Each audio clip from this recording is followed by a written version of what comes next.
Are you thinking of moving to Southern Nevada? Well, perfect. Stop what you're doing and make sure you watch this video till the end, because we have been running a relocation team for 12 years and have had hundreds of clients move across the country. And what people generally do, especially now, is pick out the nicest AI photos on Zillow and start planning their move to a new community in a new state based around who's got the brightest photos in the kitchen. And that's a huge mistake. We're here today to go over 10 essential things that you must know before moving to Henderson, Nevada. And stay till number 10 because it's really a make or break type situation. So the number one fact that you must know is that it is hot here. And guess what? It's hot everywhere in the summertime. It's hot here. It's 100 degrees for 100+-ish days. But 100 degrees isn't really the end of the world. Once it gets to 107 is when things start to really get tough. Growing up in the Midwest, we had horrible winters, October to May. So the way I look at it is these days that are over 107 is almost like a snow day.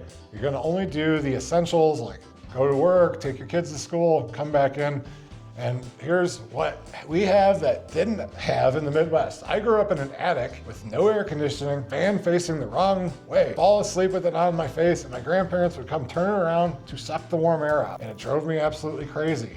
Then when we finally did get air conditioning, my mom would let me turn it on because we couldn't afford it. Las Vegas is the city of air conditioning. I love air conditioning. I know who invented air conditioning. I've got 3 air conditioners at my house. You need remote start for your vehicle so you can get that thing nice and icy. If you park in the garage and open the door, go somewhere, like we went and saw a movie the other day, it was hot, park in the parking garage, no problem. We are definitely not like putting our air on 82 degrees, 68 at night, 72 during the day, and that's how we roll. The power company does love me though. One of the things you definitely want to know is, okay, where am I moving to? Do they have a pool in the community? If they don't, am I buy a casino with a pool? If not, do I have a friend or does my realtor have a pool? That will save you because you can be out in 110 degrees, jump in the pool, and you're actually cold getting out. So every 20, 30 minutes, jump in there, wear like one of those sun shirts, and you are solid. Number 2, you need to have a car or a healthy Uber expense account. You are not gonna be able to walk to the grocery store and roll back groceries. Your milk will spoil. It's too hot in the summer. And quite frankly, in the winter, it's colder than you think. If you're moving here from a place with humidity, 50 degrees here versus 50 degrees where you're at is a different thing. Like we have no humidity.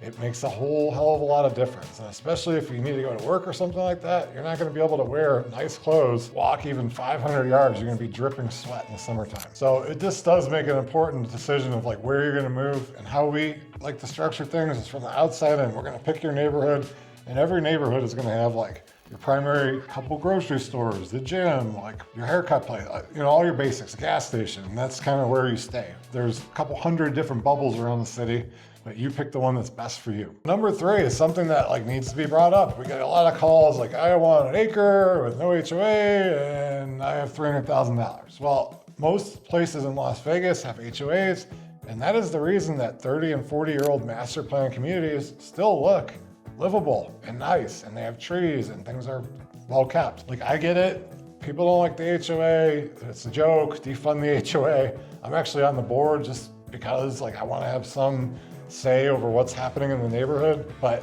that is, you know, double-edged sword. We have no cars on blocks in our neighborhood, but then we also, you know, once every 20 years you have to repaint your house. So you kind of get the good with the bad. You can tell if you had literally 2 communities, one with an HOA, one without, built, let's just say 20 years old, ours is 26 years old. Ours looks brand new versus other ones start to become shitty, you know? No steering or judgment involved, but they look like shit. Yeah, and you know what? Just do a little investigation. Do they allow street parking? Yes, most HOAs still allow street parking. That seems to be a big one that really concern people. And as soon as you go under contract for a property, you can review those HOA bylaws. And if it's something you decide isn't going to work for you, then you can cancel and we can get you in contract on a new house in a non-HOA community. That brings me to a point. She brought something up. When you buy a house with us, we have so many little ways to get you out of that contract, literally almost up until the day of closing, and you don't have to lose any money. And then the HOAs here vary from like, we have one that's $17 a month There's some that have 3 HOAs on one property in certain like condos and like Anthem and Summerlin and stuff like that. So if you're somebody that like wants to sit around all day and call the HOA on your neighbors, make sure their garage it, you know who you are, we know where to put you. If you want more hands-off approach, we know where to put you. If you don't want one and you really don't like that and you really want a half acre and you can afford it, call us and we can put you there too. So the fact number 4 about living in Henderson in 2026 is that you need to really know all of your costs. A lot of people are coming here and they like these AI generated photos of old homes. And I understand it, right? So you see a house that looks like it's $1 million, but it's 500 or 600. It's older. So here's the thing when you buy an older house, and this is what I'm trying to talk about that. If you buy a house built in the 80s, a lot of them have original roofs, original air conditioners, and original pool equipment. They are not efficient. The windows leak like a sieve, and you are going to be paying a fortune in heating and gas and air conditioning. So that's what I would try to bring up. Like, you really want a pool? It's great, right? We live in Las Vegas. There's pools everywhere. But we pay $130 a month for our pool guy, which is a hell of a deal. But our summer power bills get out of hand because we have 26-year-old house with old windows and old pool pump. You need to know your total costs. If you really want to buy an old house like that, I'm not saying don't do it. I'm just saying I don't want to sell you a house like we have done with one of our friends, and then the first day it rains, their roof leaks, and there was another leak, and it's just like tens of thousands of dollars of out-of-pocket costs. And we could really dive down into it. If you really like that old school vibe, we can find you one that's done right, flipped right. Like, I have a eye for detail / OCD, so we can help you out with that. Fact number 5, neighborhoods 3 blocks away and be completely different. We bought a house during COVID. I had been working out with my buddy that got me the job that I was talking about early during COVID across town, a place I wouldn't have considered. I made an offer for a house on his street because I was there every day. People had their garage open, talking, bullshitting with the neighbors. Everybody was friendly. Well, I bid too low. So I bought one 3 blocks away, based on the pool and the backyard and all this stuff, but I didn't really pay attention to the neighborhood. Now we've been there for 5 years and there are no kids there. People are not really friendly other than 1 or 2 people, and we kind of want to move. Here's the worst thing ever, like buying a house, first house in Vegas, and then you, after a year, you want to move. We're trying to help you from making that mistake that we did. It's really important that we narrow in on exactly the neighborhood that we want to be in. School zones could be one side of the street is one side of the street's other. You could be blocks away and be Henderson or Las Vegas. You could be different master plan communities, different zip codes, all kinds of stuff. So it's really important to really niche down where you want to be, and we can help you with that.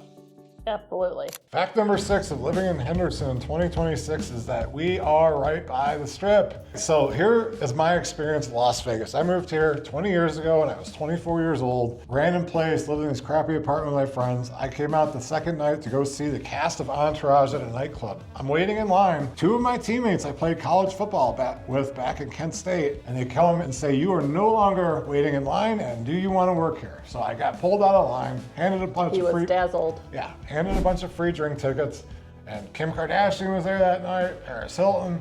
I became a front door bouncer at the #1 nightclub in the world, and this is never on my radar. Like, this is the kind of experience you could have here. Now, being older, we don't go down there that much. You're 15 to 25 minutes away from 5-star dining, sporting events, Stanley Cup, concert. Winning, 120 degrees. We're down there in July watching a bunch of Canadians and Russians get drunk for the Stanley Cup parade. It was awesome.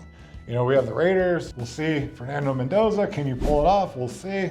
See what Tom Brady can do with the team.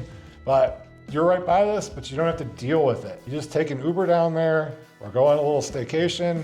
You want to gamble. Obviously, maybe that's bringing you here. Fact number 7. Growth means construction in some places. The main road by our house that I take twice a day to daughter to and from school now has a bunch of orange cones and is narrowed down to 1 lane. The reason, there's several new communities that have been built. There's a new apartment complex that was just built over there. So yes, this is annoying. So you just plan for that in your, daily commute. Sometimes they have the freeway narrowed down. Sometimes it's good to check your GPS because like for what, a year we had to take a different route to get to work. Yeah. And now it's down to like 15 minutes. They're constantly opening up roads here to take our daughter to school. It used to take 25 to 30 minutes because you had to do this weird, crazy turn.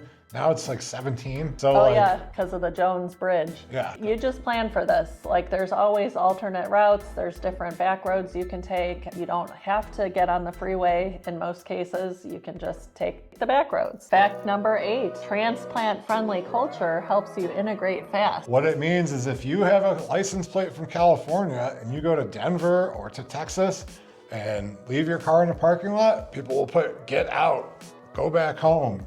That's not like it here. I would say like our friend group split down lines like this. Like half of the people were born and raised here, and then the other half are from like the Midwest. And that's just kind of like our group that we've fallen into. So like that's who lives here for the most part, because we all had to escape, you know, the winters in Ohio, or you were born and raised here. It's a pretty cool place to live for sure, because like you're gonna meet people you never would. Like our daughter's gotten to meet people that she never thought she would. Here's a funny story. I'm wearing an Ohio State shirt. There's somebody I kind of vaguely knew. He goes, hey, is that you, Matt? Well, I went to high school with him, and our kids are going to the same elementary school together. It's just a crazy place. Like I've been working Small at the world. club, seeing friends from wherever, and they didn't even know I lived here. So anyways, like it's kind of a shared thing that like most people, at least one generation back, is kind of from somewhere else. But in the summertime, kind of people scatter back. Like we go to Ohio a lot. Other people go to wherever they're from. Like Kenzie's close friends are San Francisco, some of them go to China. Oh, and then talk about how there's Ohio State bars and Browns bars. Yeah, so if you like a proper Bars team, for every team. if you like a proper team, like not Michigan, then there's plenty of places to go and meet up with, you know, hundreds of raving Ohio State fans. It's fun. Fact number 9 about living in Henderson, Nevada in 2026. Like you're gonna want to check this out if you can in the different seasons. Like if you are worried about summertime, come here for 3 or 4 days. Drive around, walk around, get out of the car. Like there's only one way to experience it. If you don't think you're gonna spend the summers here, and you're more about winter and golf, come here in January and play, you know, 72 holes over a long weekend. Take a look in your prospective community or neighborhood where you've narrowed down a few houses and come at different times of day so you can see,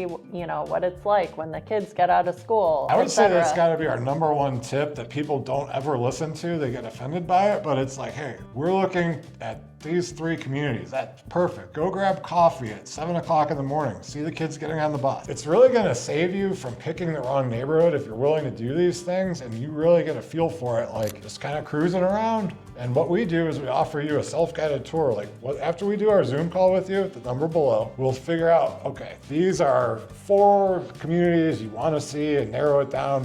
Generally, they just sort themselves out when people drive around. Go grab lunch here, here's a great restaurant, here's a good place with a cup of coffee.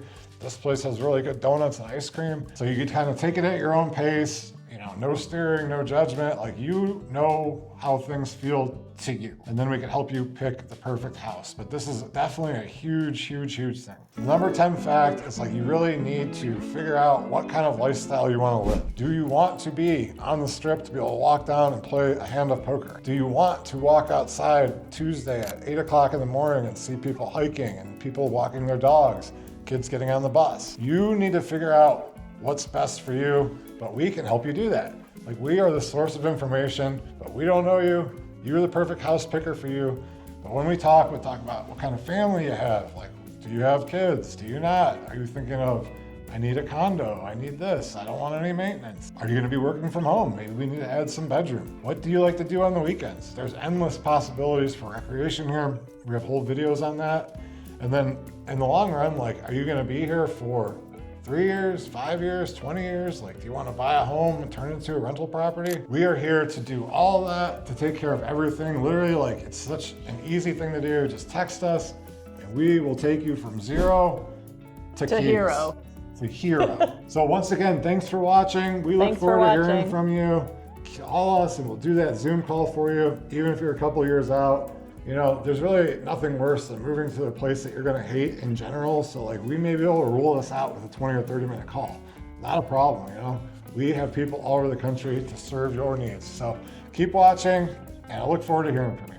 Thank you. Thanks for watching.